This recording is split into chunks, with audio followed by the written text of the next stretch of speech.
So for this week, we're going to be looking at money and bond markets.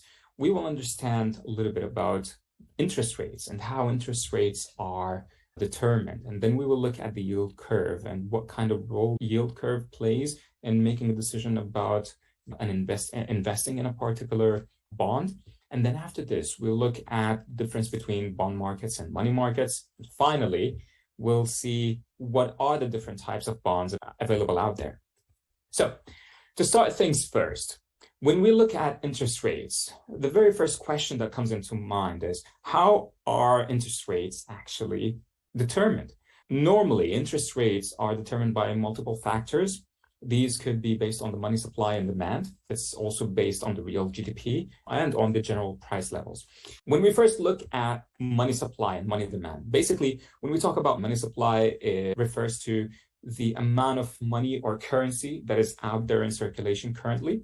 Money demand, on the other hand, refers to the amount of money that is required or demanded from the households, from governments, from other institutions. So what amount of money or what amount of currency is in demand by these different parties? On the other hand, if we look at real GDP, now real GDP basically stands for the value of the final goods and services that were produced in a particular year and in a particular country. Now, taking this real value or taking this final value, we adjust it to eliminate any particular effects of changes in price that might have occurred during that particular year. Now, having seen what money supply, money demand, and real GDP is, perhaps it is a little bit important to understand what is money market model, so for us to get a thorough understanding of how inflation plays a role and how inflation is determined. So money market model is basically a model, an economic model that looks at the supply and demand of money in a particular country. And normally it involves two agents. So we have two parties. We have the money holders, and then we have the money issuers. Money holders, as you can imagine, are basically the money demanded basically to facilitate particular transactions. Money issuers, on the other hand, are those who supply the money by creating currency. Now, the money market model, what it does, it looks at the equilibrium in the money market, and it looks at where the demand and money are equals to the supply of money. So basically, it tries to make the supply and demand at an equal footing. Once the supply of money, once the money in circulation meets the money and demand, then here we reach the equilibrium point that the money market model looks for. Now, the equilibrium interest rate here is basically, as we saw, is the quantity of money that is demanded and how it equals the quantity of the money that is supplied. And so once we have all of these in mind, once we have seen the money supply and money demand, the real GDP, and we've seen the equilibrium and interest rate, now it is much easier for us to understand the determinants of interest rate. And so let's assume that we have a limited demand on money supply. So if money supply falls, then in this case, the equilibrium of interest rate will increase. On the other hand, if the prices or if the price levels falls, equilibrium, again, in the equilibrium interest rate, again, will fall. Now, what happens if real GDP falls? If real GDP falls, then the equilibrium interest rate will also fall. However, if interest rates are reduced, then the money demanded by those who need the money or by the governments or by the households is going to increase. On the other hand, if the interest rates are increasing, then the money demanded is going to decrease. So basically between the money supplied and demand and between the interest rates, you will see that there is an opposite kind of relationship. If interest rates are increasing, then the demand on money is going to decrease and vice versa. So now we're going to look at what the yield curve is. And the reason we want to look at the yield curve, because it demonstrates the relationship between the cost of borrowing, and the time to maturity. And as you remember from our first meeting together, time to maturity refers to the date when you are supposed to return back as an organization that has borrowed money, the date when you're supposed to be returning back the full amount of money that you've borrowed.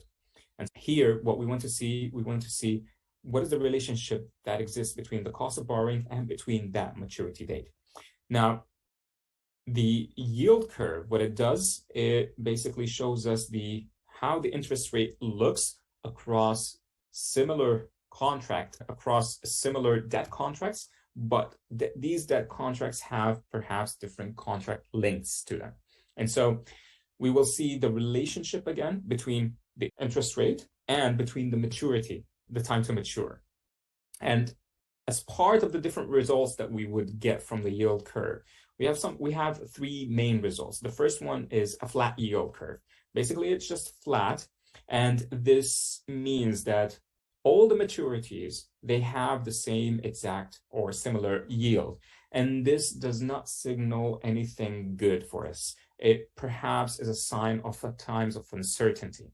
Now, on the other hand, if we have what is referred to as the hump yield, is when we have the short-term and long-term yields together equal, and on the other hand, you have the medium-term yield higher than both short-term and long-term yields. So basically, it looks something like that.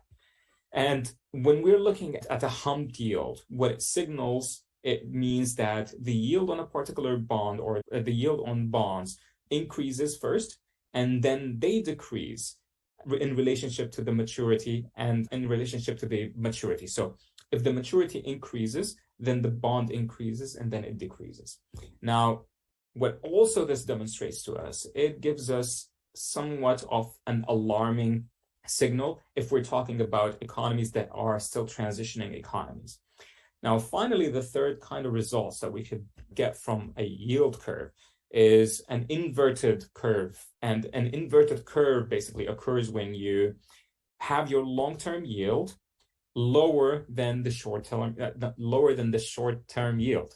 And in this case, the yields on the bonds are decreasing as the maturity keeps on increasing. Now, if we want to look at the bond markets and money markets and try to understand a little bit more about how they are different from one another, perhaps it is important for us to start thinking first about what money markets are. Now, as you remember, we said that money markets normally trade with short-term debt securities. And when we talk about short-term debt securities, here we're talking about securities that are traded for less than a year. So they have only less than a year to mature. So anything from few months up until 11, 12 months, these are the kind of securities that we're looking into. And normally money markets are looked into as cash investments because they're highly liquid. And they are relatively safer if you want to compare them to bond markets, because bond markets, again, have a little bit longer time frame for their securities to mature. Now, the yield for these kinds of for money markets that they get on the return, so the kind of return that they yield are comparably lower than those that you can find in bond markets. And these are highly influenced by the amount of demand or the number of demand that is there on money and on currency. Now, money markets are basically used to generate short-term financing for a particular institution, and the transactions that occur within money markets are normally low transactions, but they have a high volume or high rate of transparency. On the other hand, if we're looking at bond markets, now bond markets are, again, debt securities just like money markets, but these debt securities have longer term to mature as compared to money markets. And when we say longer term, basically from 1 to 3 years. Now, with that said, bond markets do not only trade with short-term securities, they also trade with long-term and with medium-term securities. So they could be even more than 3 years. Now, because of their nature, bond markets are a little riskier than money markets. And at the same time, they're not as liquid as money markets. But the returns that they generate, or the returns that bond markets yield, are higher if we are comparing them to money markets. And basically, bond markets are highly influenced by the expectations that investors have on inflation, on the economic growth. Perhaps they're influenced as well by the fiscal policies, by the credit quality. So they're influenced by a number of factors that would also have or play a huge role within bond markets. Now, bond markets, they are used as a way to raise long-term financing. So when we talk about long-term financing here, we're talking about financing for institutions that are looking to raise capital, perhaps, but through debt financing. And so not like money markets, which are a way to raise short-term financing, perhaps to cover expenses or expenditures. With that said, bond markets, unlike money markets, the transactions that occur are basically high number of transactions, but at the same time, they are low in terms of transparency. Now, to delve a little deeper into bonds and the different types or different categories of bonds, we have three main different categories of bonds. So we have domestic bonds, we have foreign bonds, and then we have the Euro bonds. Now, domestic bonds, and as you remember from the definition that we've looked into about bonds in the very first meeting that we had together, bonds are a debt financing method that are issued either by governments or by corporations. And these domestic bonds in particular are issued by a local government or by a corporation that operates within a particular geographic location using the currency of that particular country that they are operating within. Now, in general, as we move forward to look even at foreign bonds and at Euro bonds, it is important for us to remember that when we want to differentiate between these three different categories of bonds, that we will be looking at three different key players or attributes that would help us identify whether a bond is domestic, foreign, or Euro bond. These would be the issuing body. So who is the issuer? Where are they issuing the bond? And which currency are they using? For domestic bonds, all of them are the same. So the issuing body is in a particular country, and the currency that is used is basically the currency of that country. And then finally, the location of the issuing of these bonds are in the same country. So nothing changes. Everything is local here. For example, a bond that was issued by a government body could be the US Treasury bonds. And these Treasury bonds that were recently issued by the US within the US were basically to finance deficit and to manage the money supply. Now, a corporate bond, a corporate domestic bond, could be that issued by Apple. And at that point, one of the newly issued bonds by Apple was basically issued to finance expenses, their expenditures, and part of it, the debt repayments. And these were issued in the US using the US dollar and for the use of the US market. Now, if we look at foreign bonds, remember the formula that we said, the who is issuing and where are they issuing it and what currency they're using. Here, the mix is going to play a game. So when we're talking about foreign bonds, here we're talking about someone, an organization that is foreign. And by foreign, we mean it does not belong to the country where it intends to issue the bond in. And it is using basically the currency of the country where it wants to issue the bond within. So assuming we have Apple, and Apple wants to issue bonds in the UK, what they would do, they would go to the UK market, and then they would issue bonds using the pound sterling for the use of the UK market. That would be regarded as a foreign bond. Now, there are many examples of foreign bonds, and these that we will be going through are just a few examples. For example, if we're talking about Yankee bonds are dollar-dominated bonds normally, and they are issued by corporations that are not US corporations, but they are issued in the US using the US dollar. On the other hand, you have the bulldog bonds. And these are basically bonds that use the pound sterling, and they are issued in the UK, but they are not issued by a UK organization. In our example about Apple, this is basically where it comes into play. Now, if we're talking about kangaroo bonds, these are bonds that are dominated by the Australian dollar.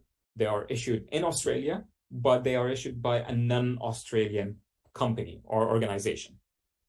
Now, if we want to make things a little bit more complicated, we'd look at euro bonds.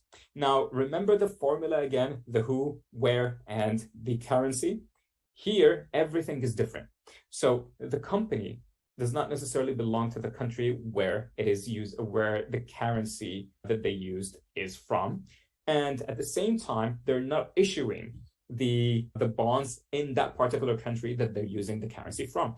So here, what we're talking about, three different nationalities, put it this way. So we're talking about a company from a particular country using the currency of a different country to be sold in a third country. An example of that would be the euro dollar.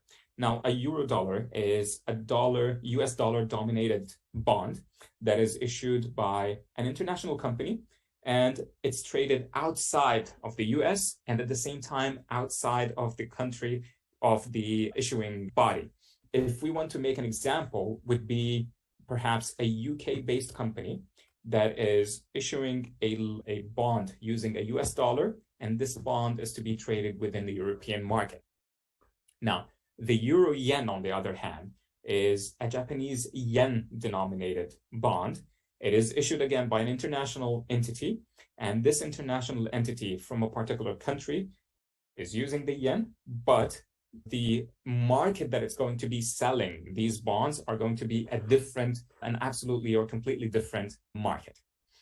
I know it sounds complicated, but it's very simple. Just remember the formula, the where, the currency, and the who is the issuing body. Remember all of these, and things will be very easy for you to understand the difference between foreign bonds and between euro bonds, because this is where most of the time things get a little complicated. Now, with that, let's end with something interesting to think about.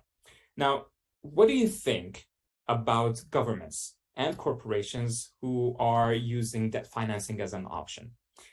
Do you think that bonds are actually a good option for financing, or do you think it is a hefty option and it's complicated? What are your thoughts? Good luck, and I'll see you next week.